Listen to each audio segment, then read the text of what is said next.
เด็กและเยาวชนที่เกิดและโตในยุคที่อินเทอร์เน็ตเฟื่องฟูทุกสิ่งทุกอย่างเป็นดิจิทัลส่งผลให้เด็กๆคลุกคลีและคุ้นเคยกับสมาร์ทโฟนและหน้าจอต่างๆคล้ายเกิดมาคู่กันอยู่แล้วแต่จุดเริ่มต้นของโทษมหันต์นั้นมาจากผู้ใหญ่ที่มักจะเลี้ยงลูกด้วยมือถือเป็นประจำเปิดหน้าจอทิ้งไว้กับเด็กเพื่อให้เด็กมีอะไรให้โฟกัสนั่งนิ่งๆอยู่กับหน้าจอ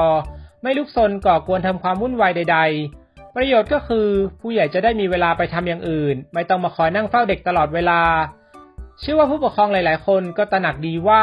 การปล่อยให้เด็กอยู่กับหน้าจอมือถือนานๆเด็กอาจจะพยายามเข้าถึงเนื้อหาต่างๆที่ไม่เหมาะสมจากนั้นก็จำพฤติกรรมเหล่านั้นมาใช้ในชีวิตจริงเนื่องจากเด็กยังไม่มีวิจารณญาณมากพอแยกแยะถูกผิดไม่เป็นพ่อแม่จึงพยายามแก้ปัญหาด้วยการเปิดช่องที่สอนหนังสือให้กับเด็กอาจเป็นการสะกดคำหรือท่องศัพท์ภาษาอังกฤษเพื่อหวังให้ครูในจอสอนหนังสือให้กับบุตรหลานเมื่อเด็กเห็นจะมาพูดก็คิดไปเองว่าเด็กฉลาดที่เริ่มท่องหนังสือได้แต่แท้จริงแล้วนั่นกลับเป็นสัญญาณความผิดปกติที่เกิดกับบุตรหลานของคุณตั้งหากว่าสิ่งที่เด็กจดจำจากในคลิปวิดีโอมาพูดให้พ่อแม่ฟังนั้นเด็กไม่ได้เข้าใจว่าอะไรเป็นอะไรแค่ได้ยินแล้วก็จำมาพูดดังนั้นการปล่อยเด็กไว้กับจอมือถือต้องระวังภาวะออทิสติกเทียมควรลองสังเกตพฤติกรรมของพวกเขาดูก่อนว่ามีภาวะออทิสติกเทียมหรือไม่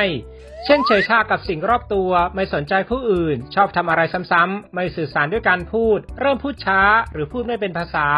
พูดไม่มองหน้าหรือสบตาคนที่พูดด้วยไม่เรียนแบบผู้ใหญ่เล่นกับใครไม่เป็นร้องไห้งอแงเมื่อไม่ได้ดูอะไรจากหน้าจอหรือร้องไห้โดยไม่มีเหตุผลติดที่จะใช้หน้าจอไม่สนใจว่าคุณพ่อคุณแม่จะกอดหรือหอมบอกความต้องการของตัวเองไม่ได้อย่างไรก็ตามภาวะออทิสติกเทียมไม่ใช่โรคแต่เป็นภาวะที่เด็กมีอาการคล้ายกับออทิสติกเมื่อเทียบกับพฤติกรรมของเด็กในวัยเดียวกันเกิดขึ้นจากการที่เด็กขาดการถูกกระตุ้นในการสื่อสาร2ทางจึงทำให้เด็กเกิดความผิดปกติในการสื่อสารกับบุคคลอื่นเด็กไม่มีทักษะทางสังคมอย่างที่ควรจะเป็นพูดง่ายๆก็คือปัญหาไม่ได้เกิดจากสมองของเด็กที่ผิดปกติไม่ได้เกิดจากตัวโรคแต่เกิดจากการเลี้ยงดูซึ่งสาเหตุก็เกิดมาจากการให้เด็กอายุต่ำกว่า2ขวบอยู่กับหน้าจอพวกสมาร์ทโฟนแท็บเล็ตนานเกินวันละ5ชั่วโมงหรือก็คือให้หน้าจอเหล่านี้เป็นพี่เลี้ยงเด็กนั่นเองและผู้ปกครองเองก็ไม่ค่อยจะมีปฏิสัมพันธ์กับเด็กด้วยไม่พูดคุยไม่เล่นกับเด็กคิดว่าปล่อยไว้กับจอดีแล้วเด็กก็จะได้ไม่วุ่นวายกับตนเอง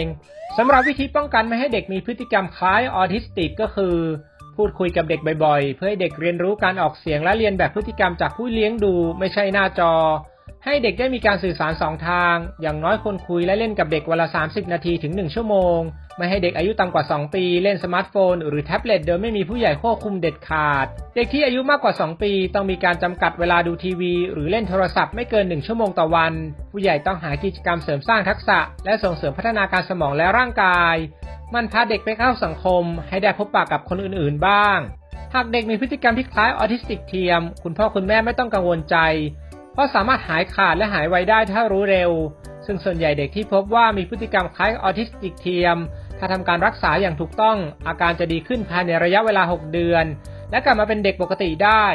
ดังนั้นคุณพ่อคุณแม่ลองสังเกตพฤติกรรมบุตรหลานว่ามีอาการคล้ายออทิสติกเทียมหรือเปล่าถ้าใช่จะได้แก้ปัญหาอย่างทันท่วงที